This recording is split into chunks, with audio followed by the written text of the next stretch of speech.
दोस्त की अहमियत। पुराने समय की बात है। एक गांव में दो दोस्त रहते थे, अली और अहमद। दोनों में बहुत गहरी दोस्ती थी।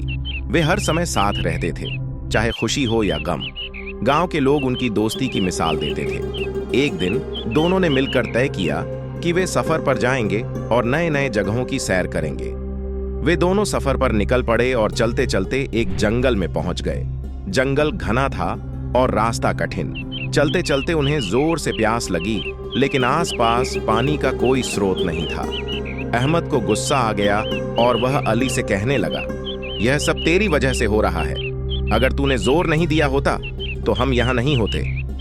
अली ने अहमद के गुस्से को समझा और शांत रहा। उसने जमीन पर एक लकड़ी से लिखा, आज मेरे सबसे अच्छे दोस्त ने मुझे चोट पहुंचाई। अहमद ने इसे देखा, लेकिन कुछ नहीं कहा। कुछ देर बाद वे एक नदी के किनारे पहुंचे। अहमद ने तुरंत पानी पीने के लिए नदी में छलांग लगा दी, लेकिन वह तैरना नहीं जानता था और डूबने लगा। अली ने बिना समय गंवाए नदी में कूदकर अपने दोस्त को बचा लिया। अहमद बहुत शर्मिंदा हुआ और उसने अली से माफी मांगी। अली ने फिर से एक पत्थर पर लिखा, आज मेरे सबसे अच्छे दोस्त ने मेरी जान बचाई।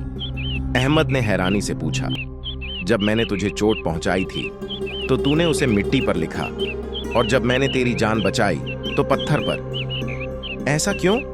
अली ने मुस्कुराते हुए कहा, जब कोई हमें चोट पहुंचाए तो उसे मिट्टी पर लिखना चाहिए ताकि हवा के झोंके उसे मिटा दें, लेकिन जब कोई हमारे लिए अच्छा करे तो उसे पत्थर पर लिखना चाहिए ताकि वह हमेशा के लिए याद रहे। इस कहानी से हमें यह सीखने को मिलता है कि दोस्ती का मूल्य कितना अनमोल है और छोटी मोटी गलतियों को माफ करना चाहिए ताकि जीवन में प्यार और सौहार्द बना रहे।